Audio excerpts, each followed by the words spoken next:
네, 여러분 반갑습니다. 자, 우리 민법 법무사 2차 개강하겠습니다. 자, OT 강의 때도 제가 말씀을 드렸지만은, 2차 민법은 이제 백지 답안지를 우리가, 키워드 중심으로 판례를 외워서 써야 됩니다. 자, 설문지를 딱 보시면은요, 문제집을 보면, 뭘 묻는 판례구나. 바로 잡아야 됩니다. 그리고 본인을 믿으세요. 그게 맞아요. 그게 맞으니까 그냥 쓰세요. 쓰는데 여러분 우리 1차 같은 경우에는 그냥 고르면 되잖아. 그죠? 선택 지문 5개 중에서 정확한 내용은 모르더라도 느낌이 오잖아. 이 판례 내 봤다 못 봤다. 이게 맞는 것 같다 틀리다 이렇게 고르면 됩니다. 만약에 정 모르는 거라도 뭐죠? 뭐 다른 거를 다 틀리다 그러면 나머지 한 개가 맞는 거겠죠. 이렇게라도 할 수 있어. 근데 2차는 안 그렇습니다. 2차는 백지에다가 써야 돼요. 자, 이 쓴다는 게 만만치 않습니다. 굉장히 고통스럽습니다. 그래서 평소에 훈련하지 않으면, 평소에 써보는 습관을 가지지 않으면, 안 써보면 못 씁니다. 여러분 제가 말했죠. 알고는 있지만 못 쓴다고요. 알고는 있지만 못 쓴다니까. 사람이 그래요. 안 써봤기 때문이야. 안 써봤기 때문이야. 그렇기 때문에 이만큼 알고 있는 분도 써보는 연습을 안 하면 잘 못 씁니다. 왜요? 시험은 제한된 시간이죠. 시간과의 싸움입니다. 시간과의 싸움이기 때문에 머리에서만 맴돌고 써내려가지를 못해. 반대로 많이 지식은 많이 없지만은 이리 많이 써본 분은요 어떻게든 또 씁니다. 어떻게든 씁니다. 자, 그렇기 때문에 2차는 1차와 달리 써보는 습관, 써보는 연습을 꼭 하셔야 됩니다. 어떤 식으로라도. 자, 그리고 제가 강의를 하면은요 이제 어떻게 하느냐면은 뭐 이거를 1차처럼 뭐 구석구석 하진 않겠죠. 자, 그러면은 이제 주로 이제 판례 위주로 해서 제가 키워드 중심으로 요런 단어 같은 거를 반드시 언급을 해라 이 말이죠. 생각해 보세요. 중요 단어가 들어갔는데 다른 소리 쓸 일이 있습니까? 그건 아니라고. 그리고 여러분 최소한에 적어도 이 어려운 법학을 공부하는 여러분은요. 적어도 키워드만 딱 몇 개 잡으면은 그 사이를 연결을 시키는 문장력은 충분히 된단 말이죠. 그렇지 않습니까? 연결시키는 문장력이 나온다고. 됐죠? 그러면 예를 들어가 뭐 최고 검색의 항변인데 최고가 생각나는데 그 다음에 뭐더라? 그건 아니잖아요. 그죠? 최고 검색. 압수 무슨 영장인데 압수수색 뭐 이런처럼 쓰면 나오거든. 그리고 이제 한 두 줄을 쓰다 보면요 그 다음 줄을 쓸 수가 있습니다. 이게 왜 그러냐면 글이 묘합니다. 이 쓰면서 정리가 돼요. 알겠죠? 그러니까 뭐든지 처음이 힘든 거야.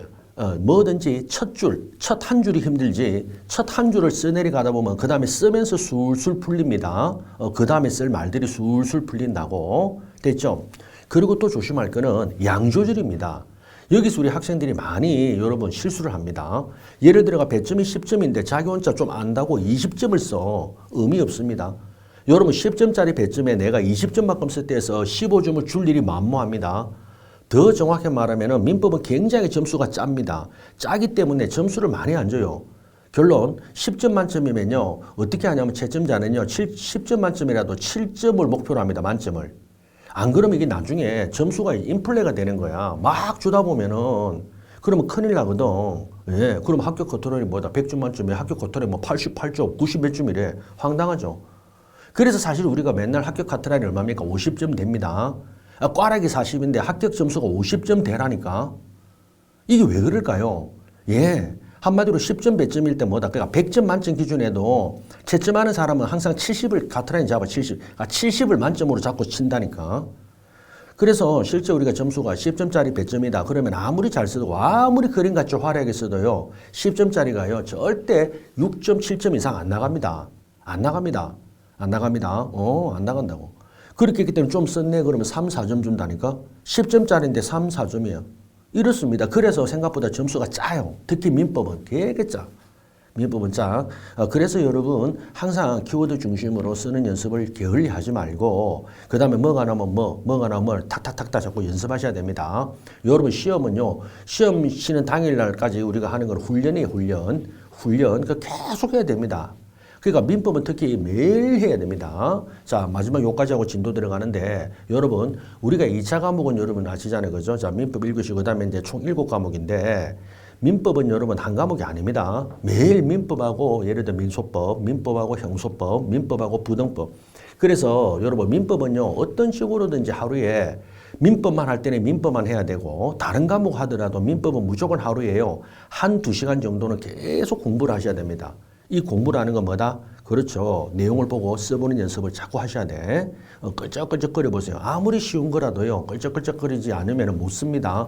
여러분 채권자 대위를 우리 얼마나 많이 했습니까? 여러분 민법 할 때 그죠? 채권자 대위 거. 근데 채권자 대위가 뭐냐? 한 두 줄을 써봐라 하면 잘 안 쓰진다니까 안 써본 사람은. 알겠습니까? 피보존 채권의 존재, 보존의 필요성, 그 다음에 채무자 권리 불행사, 그 다음에 피대위 권리가 존재할 것. 맞죠? 이런 걸 써야 된다니까 자꾸. 그리고 여러분 리딩 케이스, 리딩 판례는요.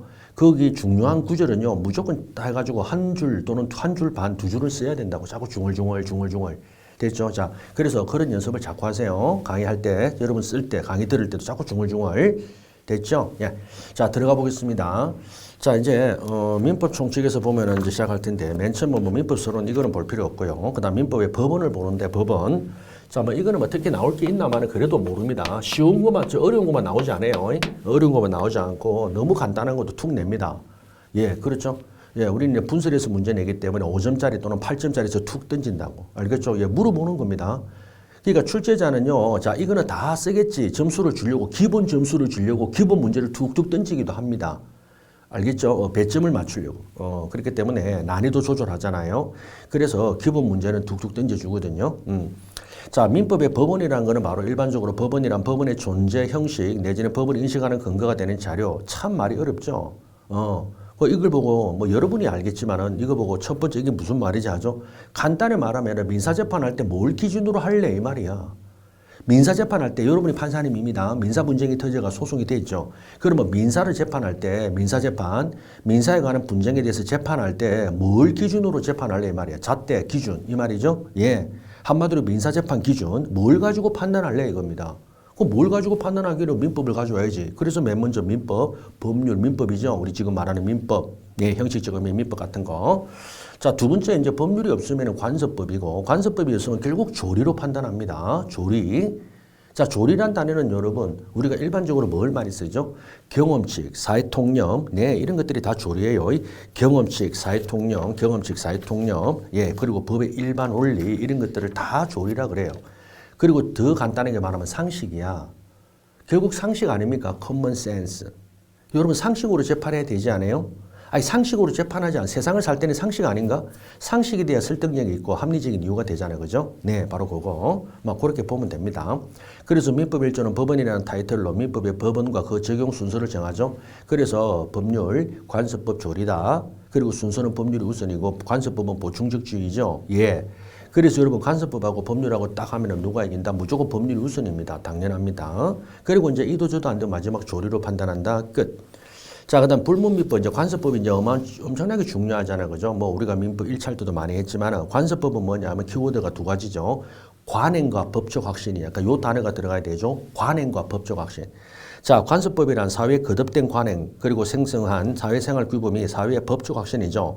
그러면 관행하고 법적 확신이 있으면 그 중간은 여러분이 문장이 된다고요. 관행하고 법적 확신을 썼는데 뭐 딴 말이 들어가겠습니까? 자, 그래서 이제 자, 관행과 법적 확신으로 법적 규범으로 승인 강행되었다. 그러니까 법이에요, 관서법도. 그래서 우리 관서법은 바로 법원으로 법령과 같은 효력을 갖는데 그리고 법령에 저촉되지 않은 한 이 말이 뭐죠? 법령에 저촉되지 않은 한 이 말은 결국 관서법은 보충적이다 이 말이죠. 법률이 우선이다 이 말입니다. 법령은 법률과 명령을 줄인 말이 법령이야. 법률과 명령. 자, 그래서 이제 하고, 그 다음에 관서법의 성립 요건하고 나오는데, 자, 뭐니 해도 밑에 우리 판례가 이제 이게 중요하죠. 자, 관서법이란 관행과 법적 확신, 그리고 이제 앞에 법령에 저촉되지 않은 한 보충적이다. 자, 그리고 이제 중요한 단어가 드디어 나오죠. 바로 헌법입니다. 자, 우리나라는요, 헌법을 최상위 규범으로 하죠. 자, 법 단계설이라 그래. 최상위가 바로 최고법이 헌법입니다. 그래서 하위법은요, 헌법에 절대 반하면 안 됩니다. 법 단계설이죠. 그래서 헌법, 법률, 명령, 조례, 규칙 이렇게 쭉 우리 공부를 하잖아. 헌법할 때, 그죠? 바로 그겁니다. 그렇기 때문에 관서법도 여러분, 이게 헌법에 반하면 절대 안 됩니다. 헌법 질서에. 자, 그래서 그 유명한 사건, 어떤 사건이죠? 예, 바로 종중이죠. 옛날에는 뭡니까? 여자를 제외했다고. 출가 외인이라고. 옛날 어르신들 가쓰고 그죠? 그러니까 이게 요즘 세대 말이 됩니까? 말이 안 돼 이제. 그러니까 이게 옛날에는 관서법이었는데 그 관서법도 지금 현재 뭡니까? 남녀평등. 그렇죠. 지금 남녀평등 사회에서 뭐다? 여자가 출가 외인이다. 뭐 여자가 그러면 안 됩니다. 절대 안 됩니다. 맞죠? 헌법 질서에 반하는 거야.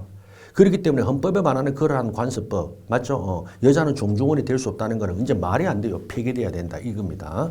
그 이팔례 할 때 있잖아요. 뭐, 이제 문장, 알죠? 유림들, 어르신들 가 쓰고 법원에 와가지고 막 이랬다니까. 알겠죠?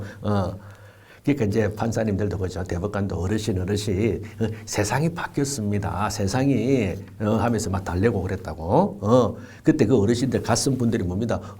말세다 말세 이제 세상이 근본이 무너졌다 이 어찌할꼬 하면서 막 울면서 막 돌아가셨거든. 집에 돌아가시다 죽었다가 아니라 집으로 돌아가신 걸 말해요. 자, 그렇습니다. 그 세상이 바뀐 거야. 세상이 바뀌었죠. 예, 바로 그 말입니다. 그래서 종전에는 뭐다? 그렇죠. 여자, 그 성년의 남자만으로 정했다니까 종중원이. 이게 말이 안 돼. 이게 어떤 사건이니까 대법원까지 갔냐면 종중 토지 있죠. 종중 재산을 팔았다고. 그러면 종중 재산을 팔면 돈이 생기죠. 그 돈을 남자들한테만 줬다니까, 남자들한테만. 그러니까 이제 여자분들이 화가 나는 거죠. 나도 이 집안 사람인데 했더니 그때 뭐다. 에이! 남자만 종중원이고 집안이고 여자는 출가 외인이야. 황당하죠. 황당하죠. 이래 소송 간 거야. 이겁니다. 지금은 다 나눠줘라 이거죠. 그렇습니다. 그러니까 지금 우리 보면 관혼상제 같은 거 할 때도 뭡니까? 우리가 상 있잖아요. 상. 초상 같은 거, 장례 같은 거 할 때도 그죠? 예, 반드시 처가 쪽 있잖아요. 장인, 장모. 그리고 자기 이제 아버지, 어머니. 그죠? 본인의 부모, 그리고 장인, 장모, 또 이제 시아버지, 시어머니 다 똑같이 대접합니다. 그럼요. 예, 요즘 전부 다 모임이나 뭐 하다 보면 다 그렇게 돼 있습니다. 부조 다 같이 하고, 그죠? 예. 자, 보통 보면 이제는 뭡니까? 이제 시부모를 모시고 사는 거, 그죠? 며느리 입장에서는 또, 발의 사위 입장에서는 장인, 장모도 모시고 사는 집이 많단 말이지. 그렇기 때문에 똑같다 이 말이죠. 자, 그리고 이제 마지막 단어 하나가 이제 의미가 있죠. 자, 우리 4번 다수 의견 보면은 맨 마지막에 종중이란 공동선조 부모수가 쭉 나갑니다. 자, 공동선조의 성가본을 같이 하는 후손은 성별 구별해서 성인이 되면 당연히 그 구성원이 된다고 보는 것이 조리합당하다. 조리합당하다. 조리합당하다. 자, 그 다음에 3번 관습법의 성립. 요거 조심하세요. 여러분, 관습법이냐 아니냐는 거를 법원에서 다툽니다. 그러면 만약에 오늘 법원에서 있잖아요. 관습법에가 오늘 만약에 판결이 떨어지면 그럼 관습법은 오늘인 겁니까? 아니에요. 관습법은 이전에 만들어진 거야. 오늘 확인하는 거야. 알겠죠? 요거 조심하세요. 관행과 법적 확신이면 관습법은 만들어진 거야. 다만 오늘 재판하는 거는 뭐다? 확인하는 거야. 확인입니다. 판결로 통해서 관습법이 만들어지는 게 아니에요. 알겠죠? 예. 확인이야, 확인. 그래서 요것도 만약에 객관식 요기면 굳이 관습법은 법원의 판결로 비로소 그 존재가 확인되는 거지 판결로 성립한다면 틀려. 그렇게 쓰면 안 됩니다. 확인하는 거죠. 과거에 있었다니까. 근데 그 과거 언젠가는 법적 확신을 얻을 때야. 그러면 언제 법적 확신을 얻었냐? 그거는 결국 법원의 판단이죠. 그거는 판사한테 맡겨야 되는 거지. 자, 관습법의 효력은 아까 민사의 법원이고, 아까 우열, 아까 뭐라 했죠? 예. 관습법은 뭐다? 성문법에 대해서는 보충적이고 여루적입니다. 여루적이란 말이 바로 뒤다 이거죠? 예, 두 번째다 이 말이죠. 그렇기 때문에 성문법이 우선이고 관습법은 후순입니다. 자, 그 다음에 관습법과 사실인 관습. 자, 요건 너무너무 중요하죠? 요거는 너무너무 중요합니다. 실제 우리가 소송에서도 굉장히 중요하고요. 자, 관습법은 법이고 사실인 관습은 사실이에요. 법과 사실이야. 법과 사실. 법과 사실. 그렇기 때문에 자, 관습법은 법이에요. 관습법은 법이고, 그렇죠? 법이고. 그 다음에 사실인 관습은 사실이에요. 사실. 사실인 관습.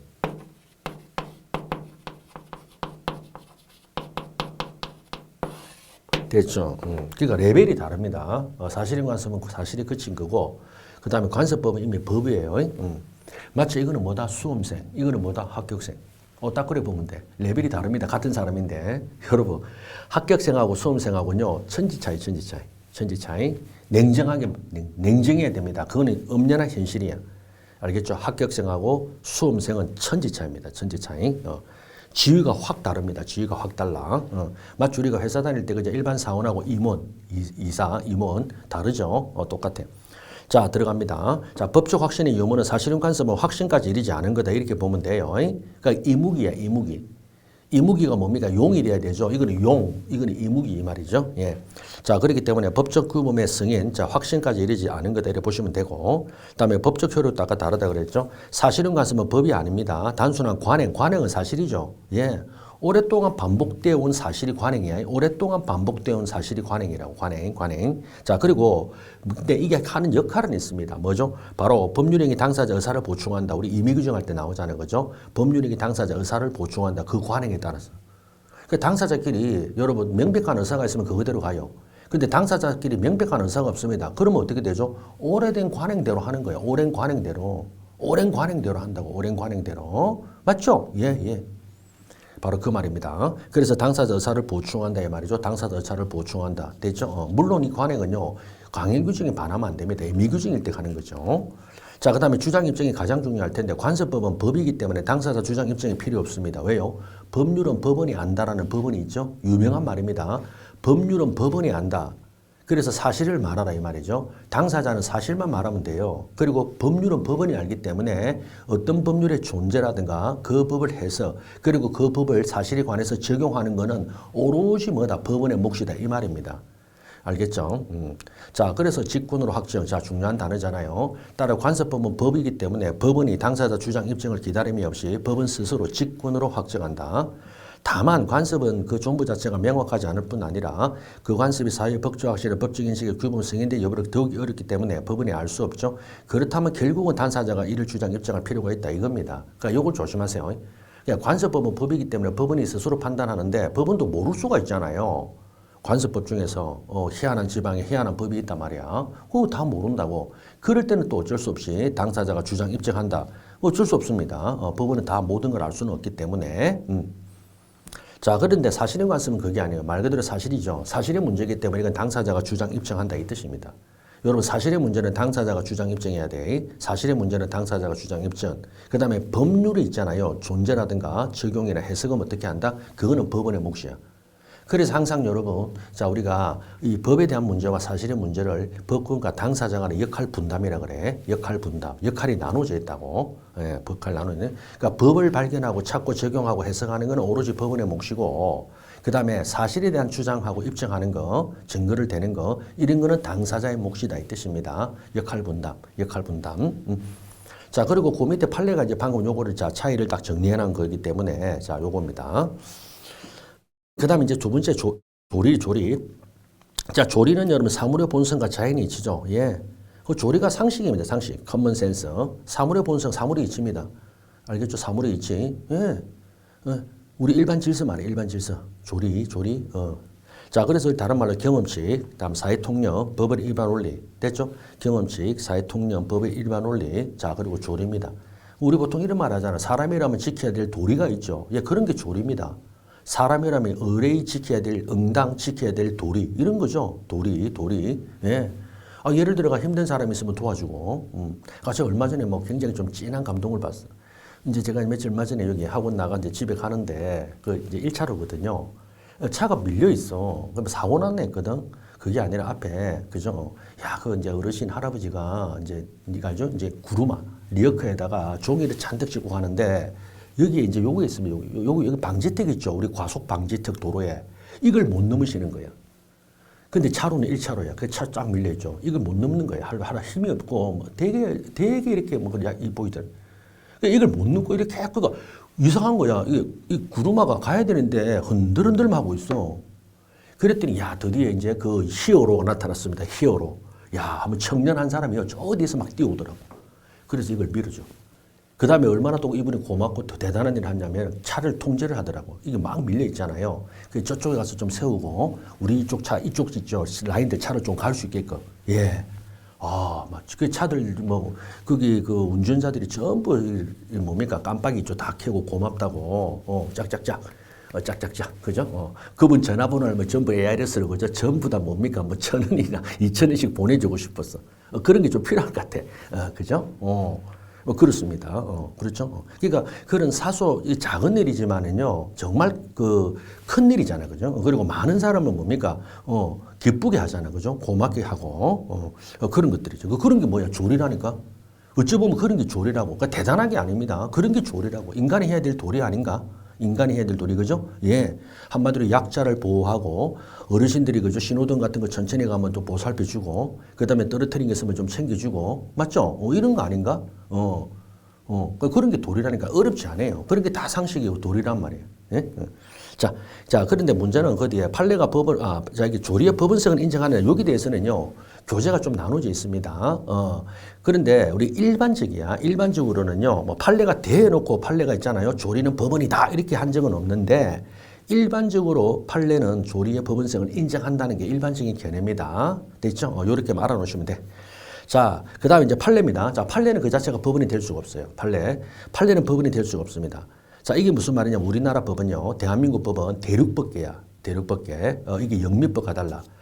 한마디로 미국에 가서 마이크 갖다 대고 미국에는 그 판례, 케이스라 그러거든, 케이스. 미국에서는 판례가 법원이니까 당연히 법원이지. 예. 미국은 영미는 어떻게 되죠? 케이스 메스드입니다. 판례법이야. 알겠죠? 예. 그러니까 성문법보다 판례법이야. 그러면 미국에는 어떻게 재판을 하냐면요. 자, 사건이 벌어져가 소송을 하죠. 그러면 이와 관련된 소송, 비슷한 판례를 찾는 거야. 아, 이게 1988년도에 벌서스 있잖아요. 아리조나 벌서스 아리조나 벌서스 케네디 아니면 스미스다 그러면 이 사건이 있거든. 그럼 그걸 가져와서 있잖아요. 비슷한 판례를 찾아가지고 본 사안하고 이제 적용을 시켜 나간다. 아시겠죠? 그러면서 또 새 판례를 만들고. 됐죠? 이게 바로 우리가 영미법, 케이스 메서드라 그래. 근데 우리나라는 아니야. 대륙법은요, 성문법주의입니다. 그래서 성문법이기 때문에 결론, 네. 판례 그 자체는 법원의 판단이거든. 판례가 뭐냐 그러면 대법원의 판단이에요. 판례는 대법원의 판단입니다. 대법원의 판단입니다. 그러니까 대법원의 판단은요, 지금 우리가 말하는 민법 1조의 법원인 법률과 관습법, 조리 이게 아니에요. 요게. 자, 그러나 뒤에 보면요, 상급법원의 판례는 사실상 구속력 갖는다. 이게 환송 판결의 기속력이라고 여러분 꼭 좀 여기 나와. 다음에 형사소송할 때, 민사소송법이죠. 환송 판결의 기속력. 436조의 민소법에 있는데, 환송 판결의 기속력입니다. 요거를. 자, 요 환송 판결의 기속력은요, 이게 사실상 상고심은요, 하급심을 구속합니다. 환송 판결. 아시겠죠? 왜냐하면 안 그러면 신급제도 유지 때문이야. 신급제도 유지 때문에. 그래서 만약에 대법원에서 파기를 때리잖아요. 이러한 이유로 파기다. A, B라는 사유로 파기다. 그러면 그 파기 사유에 대해서는 하급심법은 환송심이죠. 2심은요, 그거를요, 존중해야 됩니다. 그게 따라야 돼. 알겠죠? 근데 그거는 사실상 효력이라고. 알겠죠? 그러니까 대법원 판결, 그 상고심의 환송 판결 그 자체가 법이라서가 아니라 사실상 따른다 이 말이죠. 그 말입니다. 사실상 구속력. 자, 그 다음 헌재결정 이거는 법입니다. 헌법재판소는 여러분 모든 있잖아요. 예, 지방자치단체라든가 다른 국가기관 법원을 다 기속하거든. 따라야 돼. 이거 법이야 진짜. 자, 그래서 그 결정력이 민사에 관한 것이 민법의 법원으로 본다. 너무 중요하고. 자, 그 다음에 이제 3절 민법의 기본 논리는 여러 양대축입니다. 자, 요게 이제 처음에 화두죠. 화두. 그래서 이제 보면은 여기 보면은 종전의 근대민법의 원리가 소유권 절대라든가 사적 자치 그리고 자기 책임이다 이 말이죠. 그런데 이게 이제 현대민법에 들어오면 수정 원리로 작동됩니다. 소유권 절대라기보다는 공공이죠. 우리가 수정 자본주의 그리고 이제 계약도 사적 자치가 아니라 계약 공정 그리고 자기 책임이기 때문에 과실이 없으면 책임 안 진다. 그렇지만 과실이 없더라도 책임을 지우게 하죠. 무과실 책임 이런 것들이 있습니다. 함부로는 아니지만은. 자, 그래서 이제 수정을 한다 이 말이죠. 우리 항상 그렇습니다. 자본주의 병폐, 빈익분 부익부죠. 그럼 어떻게 되죠? 자본주의 수정 자본주의죠. 바로 그겁니다. 그래서 국가가 개입을 하는 거죠. 국가가 개입을 합니다. 바로 그 말이지. 그래서 그 중에 가장 큰 게 뭐냐면 세금 같은 거죠. 상속세, 정력 상속세, 상속세, 그죠? 자, 그런 것들. 자, 그렇게 있다. 자, 그 다음에 이제 권리 일반으로 들어가겠습니다. 자, 1절. 자, 법률관계 권리 의무인데, 이거는 여러분 이제 참고 마세요. 자, 우리 호의관계를 보겠습니다. 자, 요거는 제가 중요하게 생각하는데, 자, 호의관계란 게 뭐냐면 법률관계가 구별되는 개념이야. 법률관계는 법적 구속력이 있습니다. 강제를 할 수 있고, 만약에 거기에 대해서 따르지 않죠. 위반하죠. 그러면 책임을 물을 수 있다. 이겁니다. 알겠죠? 당사자 간에 계약을 체결했다. 계약, 법률관계죠? 근데 계약을 지키지 않아? 위반했죠? 그러면 책임이 따라. 어떤 책임? 그렇죠. 계약 위반, 채무불이행, 손해배상 책임 이 말이죠. 이렇게 책임을 물어. 근데 호의관계는 그게 아닙니다. 저녁 식사에 초대했다. 맞죠? 저녁 식사 초대했는데 만약에 초대했는데 저녁 식사 초대하기로 해놓고는 초대 안 했다. 야, 너 저녁 식사 초대하기로 해놓고 왜 안 했어? 책임 물어. 이런 거 아니잖아요. 맞죠? 그 다음에 애 좀 봐주기로 했는데 애를 안 봐줬다고 책임을 물리고 안 그러면 소송하겠다. 그거 미친 거 아니야? 이 말입니다. 알겠죠? 호의라는 건 말 그대로 뭡니까? 그죠? 좋은 뜻으로, 선의로 베푸는 거죠. 법적 구속을 받는 게 아닙니다. 자, 그런 거 조심해. 그런데 이제 문제가 나왔죠? 무슨 문제죠? 한 줄. 이 법률 관계지만은 사고가 나서 손해가 생기죠? 그러면 법률 문제로 바뀝니다. 이걸 아셔야 됩니다. 여러분, 이게 굉장히 중요합니다. 살아가면서. 알겠죠? 여러분들 꼭 기억하세요. 이건 우리가 시험을 떠나서 지금 세상이 그래요. 진짜 황당하다. 아니, 어떻게 이렇게 합니까? 아니야. 여러분, 사고가 나고 손해가 되면요. 그때는 반드시 책임을 묻습니다. 책임을 물어요. 이거랑. 자, 무슨 말이냐면 대표적인 사례 같은 게 이런 게 호의동성이죠. 호의동성. 자, 갑이 자기 집에서 있잖아요. 자, 이제 뭐 볼일보러 밖으로 나가는데 동네 주민이야. 친한 친구. 그래서 보고는 있잖아요. 어디가 내 지금 밖에 나가는데 아유 나 전철까지 태워줘 그래요. 그 보통 태워주죠. 태워주잖아. 이게 호의동성이야. 택시가 아닙니다. 요금 받는 게 아니죠. 그냥 아는 사람이고 친한 사람이니까 가는 길에 태워주는 거야. 동성 함께 타죠. 그런데 가다가 사고 났어. 한마디로 운전이 사고 났어. 알게 사고 나서 다쳤어. 옆에 동성자가 다쳤죠. 자, 호의 관계지만 사고가 나고 다쳐가 손해가 생겼죠. 그러면 법률 관계로 바뀝니다. 알겠죠? 손해배상 들어와. 물론 본인이요, 그 자기가 다쳤는데 치료비를 자기가 다 하고 뭐 손해가 나도 그걸 잘 감수하고 뭐 이렇게 하면 돼. 그런데 사람은 절대 안 그렇습니다. 사람은 절대 안 그래. 여러분, 아는 거고 친한 거하고 내가 손해가 생기고 억울해서 배상을 하고 책임을 묻는 거는 전혀 다른 문제야. 전혀 다른 문제냐. 언제 친했고 언제 알았냐 듯이 딱 쌩깝니다. 그 나쁜 게 아니야. 그게 사람이야, 사람. 사람이라고. 사람은 그런 겁니다. 그래서 우리가 물에 빠진 사람을 보따리 건져줬더니 뭐라 해? 보따리 내놔라죠. 이런 말이 왜 나왔겠어? 여러분이 있잖아요. 야, 이거 뭐 희한한 말도 있네. 이런 게 왜 있지? 이러하지만 여러분, 평생 살다가 이런 일 안 겪으면 다행인데 어쩌다가 이런 걸 한번 겪습니다. 와, 진짜 그래. 이제 그러면요, 진짜 이제 각성을 하게 됩니다. 세상은 이런 거구나. 맞습니다. 그러니까 물에 빠진 사람은 여러분 너무 손해가 많기 때문에 상실감, 억울해. 그렇기 때문에 자기를 구했다 고맙다는 생각보다 너무 억울하기 때문에 보따리 내놔한다고. 보상을 받아야 되는 거야, 자기도. 그래서는 안 되는데. 근데 우리가, 도리를 따지는 거는, 예와 도리는요, 우리가 여유가 있을 때 하는 거야. 여유가 없을 때는요, 예고 도리고 나발이고 필요 없습니다. 알겠죠? 인간이 그런 거야. 지극히 이기적이 된다고. 딱 그거야. 진짜입니다. 바로 손해배상 들어온다니까.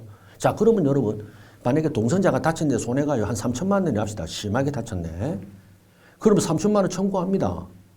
아니, 이 사람은요, 내가 택시냐고, 나도 다쳤어. 뭐 못 주겠다거나 신랑이 벌어지죠. 그러면 뭐랍니까? 법대로 하자 그래. 이웃 주민인데 친한 사람인데 법대로 하자 그래. 그거 끝난 거죠. 그 소송 내는 거야.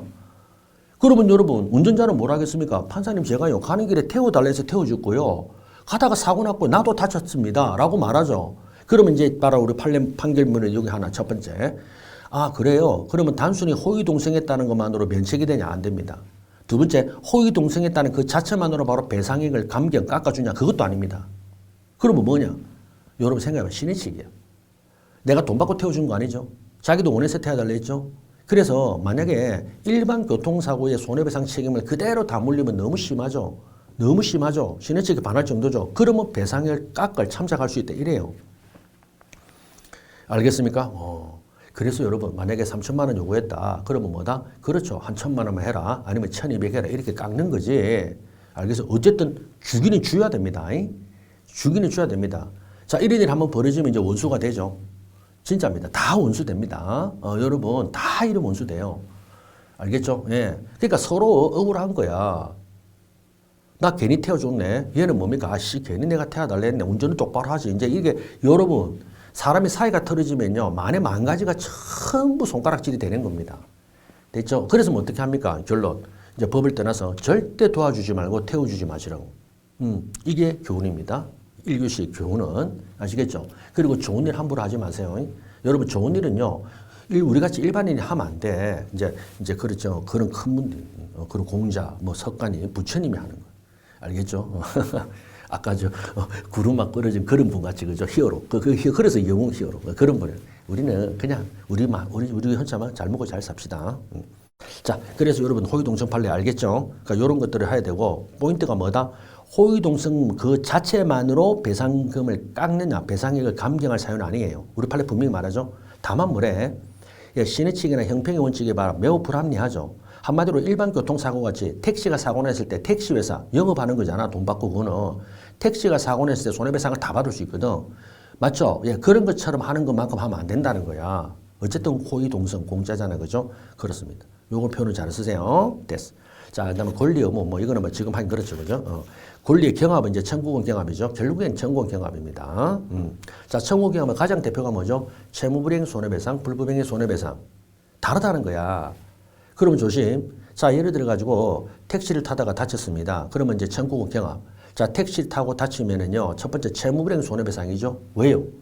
택시 기사는 어떻게 돼야 됩니까? 택시 운전하는 분은. 그렇죠. 목적지까지 안전하게 뭐다? 그렇죠. 목적지까지 안전하게 뭐다? 그 데려다 주고, 그리고 요금을 받는 게 계약의 내용인데, 목적지까지 안전하게 데려다 주지 못했죠. 다쳤으니까.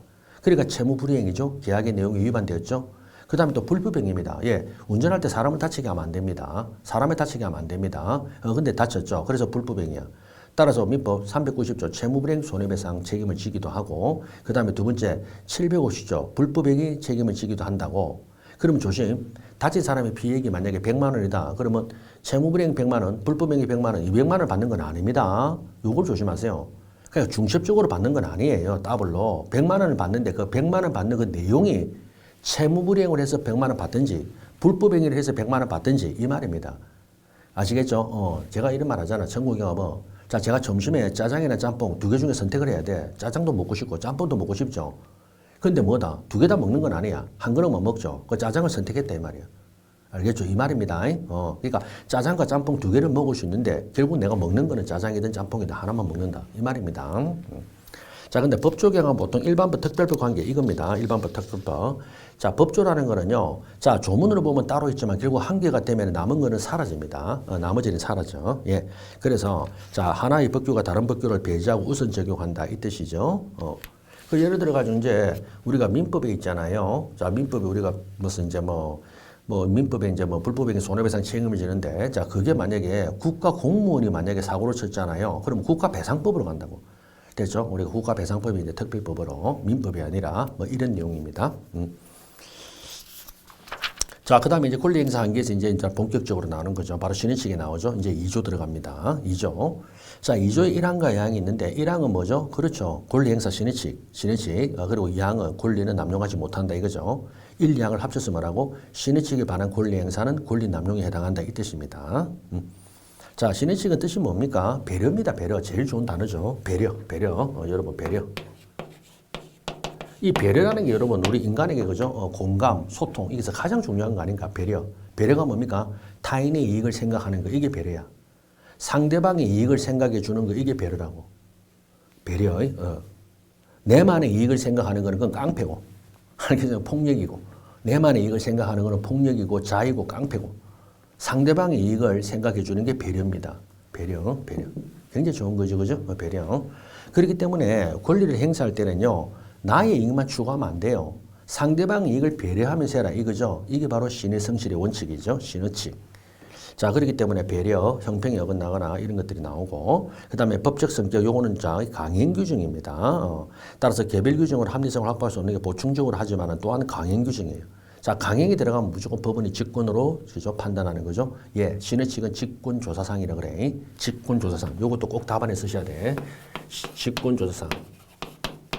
그래서 여러분 뭐 신의칙을 쓰라 이런 말은 아니겠지만은요. 여러분이 만약에 답안 작성할 때 그런 내용이 들어갈 때 따라서 직권조사사항이 신의칙 또는 신의칙은 직권조사사항이므로 라고 이렇게 들어가면은요. 굉장히 좋다고 인상 점수가.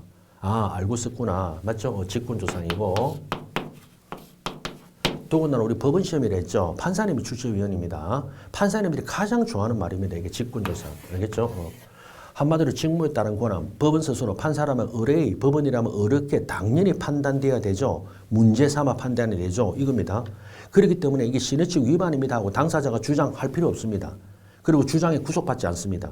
그러니까 주장을 했다고 따라하고 주장을 안 했다고 판단하는 거 아닙니다. 당사자가 주장하다 안 하는 법원은 뭐다? 이거 신의칙에 반하는 거 아닌가 하고 의뢰 문제 삼아 판단해야 돼. 알겠죠? 그게 바로 직권조사사항이죠. 신의칙. 자, 그 다음에 적용 요건인데요. 자, 이때 보면은, 예, 한마디로 단어 그대로입니다. 둘째 줄, 이러한 상대방의 신의에 반하여 권리 행사하는 것이 정의관념에 비춰 용인될 수 없다. 좋은 말 다 있죠. 신의칙, 정의관념, 배려, 예, 저스티스. 자, 그 다음에 적용의 한계가 있습니다. 요거는 조심하세요. 가장 이제 중요한 단어가 바로 이입니다. 일반조항 도피, 이거 하면 안 됩니다. 일반조항 도피가 뭐냐면 바로 민법 2조가 일반조항, 신의칙 권리 남용이거든. 그러면 여러분 생각해 보세요. 자, 재판할 때 판사님이 딱 보고 통박으로 야, 이거 싸가지 없네. 신의칙이 반하네. 이건 괜찮네. 신의칙에 반하지 않네. 그러면 조문이요. 2조 하나면 돼. 민법. 민법이 1118조인데 2조 하나면 되잖아요. 나머지 조문이 다 필요 없지. 2조 가지고 판단하면 되지. 신의 측이 반하네, 반하지 않네. 신의 측이 반하네, 반하지 않네. 그러면 안 된다는 거예요. 그래서 일반 조항이에요. 그리고 법원에서요, 자꾸 신의 측을 자꾸 너무 신의 측으로 가가 일반 조항이 신의 측인데 너무 이쪽으로 가면 판사님이 사실인 판단할 때 안일하게 사실 인정한다고. 법원의 역할이 뭡니까? 법원의 역할은 뭡니까? 법을 발견하고 그 법을 해석하고 그 다음에 사실관계를 거기에 포섭해서 사안을 해결해야 되는데 이런 거를 게을리한다니까. 그냥 판사님이 뭡니까? 딱 보고 눈 지그시 갖고 신의 측이 반합니다. 딱 가만히 있다고 신의 측이 바르지 않습니다. 이래. 이 말입니다. 그래서 일반 조항에 돕힙니다. 그래서 하면 안 돼. 자, 그래서 이제 이런 내용 중에 한 개가 그 밑에 보면 넷째 줄. 채권자가 유효하게 성립한 계약에 따른 급부를 청구하는데 법원이 딱 보니까 뭐다? 아이, 그거 다 받으려면 신의 측에 반하주하고 툭 깎는 거야. 일부러 감축해. 그거 안 돼. 이 말입니다. 여러분, 판사님이 그렇게 막 감정을 들이면 안 됩니다. 아시겠죠? 그럼요. 그렇게 하면 안 된다고. 우리 가게에서 짜장 먹는데 딱 보니까 돈 좀 있어 보이네? 당신한테는 짜장값 2만 원.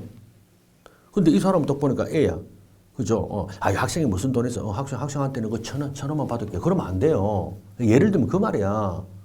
알겠죠? 그럼요. 여러분, 저기 법을 그 기준에 맞춰가 그대로 있잖아요. 예. 돈이 많든 돈이 작든 적용시켜야 되고, 이런 거지. 알겠죠? 판사님 딱 보니까, 에이, 뭐 더 다 받으려고 그래. 그냥 툭 깎아가 반만 주면 되겠네. 이러면 안 됩니다. 여러분, 부동산 매매 대금을 여러분 10억짜리 매매 대금 했는데 매도인이요. 부동산 매매 대금 10억 달라고 청구 들어갔어. 대금 청구. 근데 판사가 보니까 에이 무슨 10억이야. 내가 딱 보니까 이거 뭐 5억이면 되는데 예 매수인 5억만 주면 됩니다. 이러면 돼요? 말도 안 되지. 이 말입니다. 자, 그렇기 때문에 채권자가 유효하게 성립한 계약에 급부를 청구할 때 아까 말했죠. 부동산 매매 대금이 10억인데 10억 달라는데 그 급부의 일부를 감축한다. 그 됩니까? 말도 안 되지. 아시겠죠? 됐죠. 그러니까 신의 측이라는 게 정말 절묘합니다. 그러니까 너무 들어갈 수도 안 되고 또 신의 측을 행사 안 하면요. 법의 형평에 또 반할 수도 있죠. 그러니까 이걸 잘해야 돼. 굉장히 이걸 잘해야 돼. 예술입니다. 예술. 우리 그렇잖아요. 그죠? 우리 충고하고 잔소리 이런 말 하잖아요. 그죠? 충고하고 잔소리. 뭐 듣기 싫으면 잔소리. 뭐 듣기 좋은 말은 충고 이랬는데 아니야. 제가 볼 때는 뭐 충고도 싫어. 이게 사람 아닌가? 그죠? 그 충고라는 미명하에 충고라는 이름으로 얼마나 사람 갔으면 못 박는 소리 많이 하잖아요. 그런 거 하면 안 돼. 저는 뭐 충고 같은 거 사적으로 안 합니다. 절대 안 합니다, 진짜. 뭐 제가 강의할 때나 뭐 예를 든다고 막 이런 말 하지. 제가 사적으로는 어디 가면요. 말 안 합니다. 말 안 해. 심지어는 누가 뭘 하잖아요. 제자들이 오잖아. 뭘 하죠? 잘했다. 나는 무조건 잘했대. 잘했답니다. 그래서 선생님 내가 이제 뭐 누구를 만납니다. 잘했다. 축하합니다. 헤어졌습니다. 잘했습니다. 또 만납니다. 잘했다. 결혼합니다. 잘했다. 이혼할 일인데요. 잘했대. 선생은 뭔데 잘했답니까? 예, 잘했습니다. 이 잘하고 있는 거야. 왜요? 나는 제3자야. 제3자는 타인 사무나 타인 일에 간섭하면 안 돼. 알겠죠? 절대 안 돼. 예. 한마디로 그 사람이요. 생각해봐. 하루 종일 며칠 몇 달 동안 생각한 걸 나한테 와서 내가 들어보고요. 3초 만에 그러면 안 되지. 이러면 돼요. 안 해. 그런 말 절대 못 해. 알겠죠? 무조건요. 진짜입니다. 뭐 의사를 존중하는 겁니다. 무조건 당사자 의사를 존중하는 게요. 오랫동안 관계를 유지하는 방법이에요. 제가 살아가는 방식입니다. 무조건 잘했답니다. 무조건 잘했다. 알겠죠?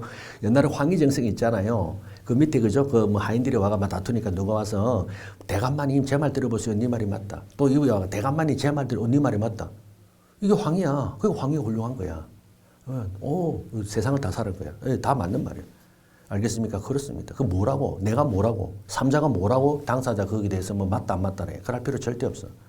절대 없습니다. 그래서 무조건 잘했다면 돼. 네, 바로 그 말. 자, 그 다음에 이제 두 번째 적용사 한계는 현존하는 법규 규칙인데 요건 조심하세요. 자, 저것도 강행법규 위반한 자. 이건 무지무지하게 중요합니다. 여러분 이거 어떨까? 신의 측이요. 우리가 지금 대단하잖아요. 근데 신의 측이 꼬랑지를 내리는 게 있습니다. 바로 뭐죠? 강행 규정이에요. 그 다음에 우리가 미성년자 보호, 미성년자 보호도 결국 강행 규정이죠. 능력에 관한 규정은 다 강행 규정이거든. 그럼 잘 봐. 강행 규정에 위반한 자 스스로 자기가 위반해놓고 나중에 와서요. 야, 강행 규정 위반은 무효거든 하고 무효 주장합니다. 싸가지 없죠. 신의 측에 반합니까? 아니라는 거예요. 이게 굉장히 중요해요. 자, 싸가지는 없지만요. 만약에 신의 측에 반하죠. 그러면 강행 규정을 둔 취지가 몰각되잖아.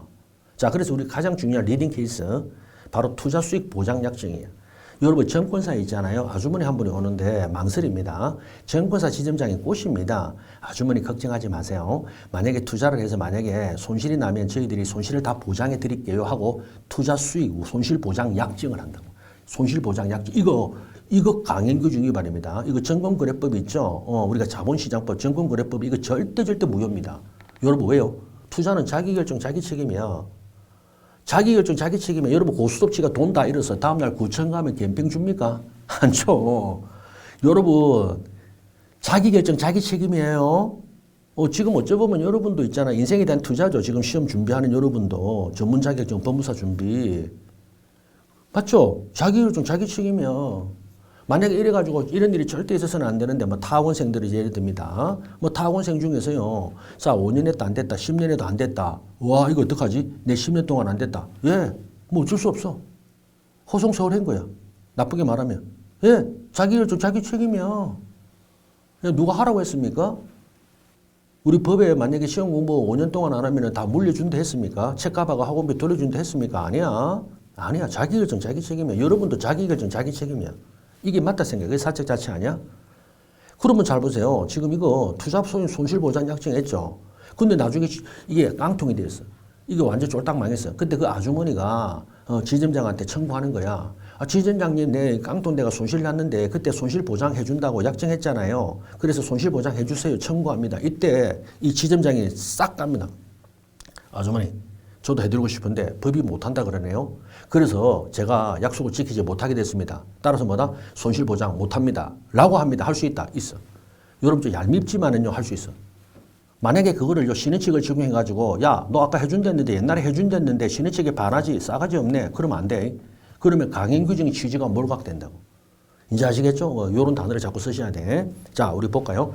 강행법규를 위반한 자 스스로 약정의 무효를 주장. 손실보장 약정을 한 지점장이 나중에 손실보장을 못 해주겠다. 그건 무효입니다라고 주장은 신의칙 위배에 되는 행사라고 하여 만약에 주장을 펼쳐가면 오히려 강행법규에 배제하려는 결과를 실현, 입법 취지가 완전히 몰각. 그래서 뭐다? 강행규정의 취지가 몰각. 요게 키워드라고. 몰각. 취지가 몰각. 됐죠? 이렇게 쓴단 말입니다. 그렇기 때문에 신의칙에 반하는 것을 할 수 없는 거야. 알겠죠? 그러니까 좀 뭐다? 좀 밉상이지만은 어쩔 수 없다는 거야. 또 하나 예를 들어 볼까요? 우리가 많이 했잖아요. 그죠? 여러분 미성년자의 법률행위. 자, 법정들이 부모, 친권자 동의받지 않은 법률행위는 취소할 수 있죠. 취소할 수 있죠. 미성년자 보호입니다. 제한능력자 보호라고. 근데 미성년자가 노트북 100만, 200만 원짜리 사서 나중에 법정들이 동의 안 받았다고 취소하죠. 얄밉죠. 근데 할 수 있잖아. 할 수 있잖아요. 만약에요. 야, 네가 사놓고 네가 다시 취소 물리겠다고? 야, 신의칙에 반하는 거 아니야? 아니에요. 아니에요. 얄밉지만 어쩔 수 없는 거야. 절대 신의칙에 반. 안 그러면 그걸 신의칙에 반한다면 뭡니까? 미성년자 보호를 위해서 법률행위 할 때 법정대리 동의받지 않으면 취소할 수 있다는 그 규정이 강행 규정이 몰각되잖아요. 아시겠죠? 그 우리 내내 한 거 그거잖아요. 그죠? 미성년자 법률행위. 예. 그러니까 상대방은 죽을 맛이죠. 거래 상대방. 그래서 이제 뭐다? 거래 상대방의 보호 일이 나오잖아요. 그죠? 예. 거래 상대방의 보호. 그래서 우리가 뒤에 나오지만 확답을 촉구한다. 그 다음에 철회권, 거절권, 시험제는 속임수, 사술 같은 거 썼잖아요. 그럴 때 지소권을 배제시킨다. 딴딴딴 일이 나오잖아요. 그죠? 예, 바로 그겁니다. 자, 그 다음 지능칙의 파수원칙. 자, 우리 선수 다 나오죠. 한 4개가 나오잖아. 사정 변경이라든가, 그 다음에 모순 금지라든가, 권리 남용, 그죠? 그 다음에 마지막 실효의 원칙. 이렇게 4가지가 크게 나오죠. 하나씩 살펴봅니다. 근데 사실은 이런 것들이요. 저는 그때 기본 강의 때도 말했죠. 1차 할 때도 말했지만 이게 사실은 다 하고 나서 나오거든. 어째 보면. 근데 어쩔 수 없어. 교재가 앞에 있으니까. 조문도 앞에 있고. 여기 내용들은요. 사실 전부 물권법, 채권법, 가족법 얘기죠. 그러니까 어째 보면요. 민법을 다 끝나고 마지막 때 하는 거죠. 근데 지금 합시다. 우리도 1차도 했고. 자, 사정 변경은 바로 이거 언더라인. 자, 법률행위 당시 기초된 객관적 사정. 기초고 객관이에요. 행위 당시죠. 법률행위 당시, 계약 체결 당시. 뭐죠? 기초가 된 객관적인 사정이야. 주관은 아닙니다. 여러분 주관은요. 주관은 여러분 법률행위 세계에서 막 논하고 웃기는 거야. 내 생각이 바뀌었다. 단순 변심 이건 안 되는 거죠. 안 되는 객관적. 그래서 법률행위 당시에 기초가 된 객관적 사정에 현저한입니다. 또 현저한을 넣어야 돼요. 그래서 기초, 객관, 현저한. 기초, 객관, 현저한 이런 거예요. 현저한. 자, 최초 약정 내용을 그대로 강제. 이 강제라는 거는 계약의 구속력이죠. 여러분 계약은 구속됩니다. 지켜야 되거든. 근데 그 계약을 구속력 강제를 계속하는 게 형평이 안 맞다는 거야. 사정이 바뀌었는데. 예. 자, 그럴 때 신의칙상 계약을 변경이나 해지할 수 있게 함으로써 벗어나게 해주는 거죠. 사정 변경. 자, 요건은 그 내용 그대로입니다. 객관적 아까 말했죠. 기초 객관적 사정 현저. 기책 사유가 없어야 됩니다. 자, 그리고 법률행위 당시 사정을 만약에 예견 가능했으면 그건 바꾸면 안 되죠. 예견 가능했잖아. 맞죠? 그 여러분 이런 겁니다. 그 서울에 이제 약속을 안 지키는 친구들이 있어. 저도 그래 제자나 후배들 보면요. 바로 딱 이 손절합니다. 뭐 대놓고는 안 해요. 이제 거리를 딱 둬. 진짜입니다. 저는 그게 굉장히 심해요. 딱 거리 둡니다. 약속 시간을. 저는 사람이요. 모든 그 사람의 제1은요. 약속이라 생각해요. 약속 시간을 잘 지키느냐 안 지키느냐. 시간 약속. 그 시간 약속 하나가요. 그 사람을요. 사실 거의 딱 이렇게 할 수 있습니다. 거의만. 시간 약속을 안 지키는 사람 다른 것도 잘할까? 물론 잘할 수는 있겠죠. 그런데 저는 그렇게 안 봐. 그거는요. 진짜 그거는 자세거든. 상대방에 대한 배려, 자세. 그리고 준비. 여러분 그죠? 예. 준비 아니야. 시간 약속을 지키기 위해서 자기대로 계산을 하고 미리 준비해서 혹시라도 나중에 만약에 차가 밀리거나 혹시라도 무슨 일 생길까지 가정해서 미리 온다는 거 얼마나 중요해. 자세라고 자세. 자세입니다. 그래서 보면요. 옛날인데 좀 이제 이제 안 보는데 그 한 후배가 있어 좀 되게 차이는. 이 친구는요. 약속 시간에 항상 늦게 오면서 저기 보면 이제 제 보이죠. 그럼 막 뛰어옵니다. 그리고는 아유 선배님 제가 좀 늦었죠 이래. 이제 그런 걸 한 몇 번 하면요. 그냥 싫어. 싫죠? 그리고 이제 차가 밀렸대. 여러분, 그리고 내가 그래요. 아, 서울에 사람들이 차를 어제 다 샀나? 서울은요, 항상 차가 밀립니다. 예상 가능하다는 거예요. 예상 가능하다 이겁니다. 알겠죠? 판사님 딱 그럴 거 아니야. 차가 많이 밀려서요. 그럼 판사님 그럽니다. 서울 사람들이 어제 차를 다 샀습니까? 그러면 이틀 전에는 차가 안 밀렸습니까? 이런다니까. 딱 맞죠? 이게 다 여러분 배려라니까. 예상 가능. 자, 그래서 여러분 마지막 종전의 계약을 유지, 이게 계약의 구속력. 자, 이게 바로 법률행위의 당사자에게 너무 심하게 부당하다 말이죠. 바로 그겁니다. 자, 그 다음 이제 판례. 일시적 계약은 해제입니다. 해제. 계속적 계약이 나올 때는 해지고. 자, 요거 그래서 해제. 자, 계약에는요, 오로지 해제와 해지는 계약에 있으면 쓴다 그랬죠? 계약의 구속력에서 해방, 계약의 구속력에서 벗어나는 게 해제와 해지야. 해제는 뭐죠? 그렇죠. 소급에서 처음부터 없는 걸로 하고, 해지는 장래효입니다. 앞으로 없는 걸로 하는 거죠. 그리고 이거는 뭐다? 주로 일회적 계약이고, 여기는 뭐다? 계속적 계약이죠. 그래서 여러분 보통 계속적 계약의 대표가 바로 임대차죠. 임대차. 자, 타인 물건을 사용 수익합니다. 뭐 하루 이틀 쓰겠어? 그죠? 1년을 쓰든 2년을 쓰든. 주택 임대차 같으면 최소 2년이고 계약 갱신을 요구하면 4년까지 쓰잖아요. 그런 것들이지. 그럴 때는 해지죠. 이때까지 잘 썼습니다. 이제 그만하고 제가 방을 빼겠다. 나가겠다. 해지. 그러니까 해제는 처음부터 잘못된 거야. 계약을 할 단계부터 뭔가 잘못된 거죠. 이럴 때는 소급적으로 소멸하는 해제 이 말이죠. 예. 자, 그럴 때 일시적 계약이 해제입니다. 자, 이게 종전에는 인정 안 했어요. 옛날 사정 변경의 해제는 계속적 계약 해제는 옛날부터 인정했어요. 계속적 계약은 그죠? 왜냐하면 계속적 계약하면 생각해 보세요. 롱텀이잖아, 장기간이잖아. 근데 장기간의 그 구속력을 이게 부당한 구속을 계속 가한다는 건 좀 문제가 있었죠. 그렇기 때문에 벗어날 수 있게 해준다고. 근데 일시적 계약인데 그래? 이래. 옛날에는요, 사정변경 해제를 못했어. 해제는. 근데 최근에 이제 뭡니까? 엄격한 요건으로 해줍니다. 바로 그거야. 예, 그대로. 자, 계약 성립 당시 예견할 수 없던 현장 사정이 발생. 그리고 사정변경 해제 지대간 당사 책임 없고 계약의 내용의 구속력 인정하면 신의 측에 반하죠. 결국 신의 측을 가져오죠. 그러면서 마지막 계약 준수 원칙의 예외. 계약 준수 원칙이 뭐죠? 계약은 지켜야 되죠. 이겁니다. 계약은 지켜야 된다. 약속은 지켜야 된다. 그거 유명한 라틴이 있잖아. 박다, 순드, 세르반다 이거야.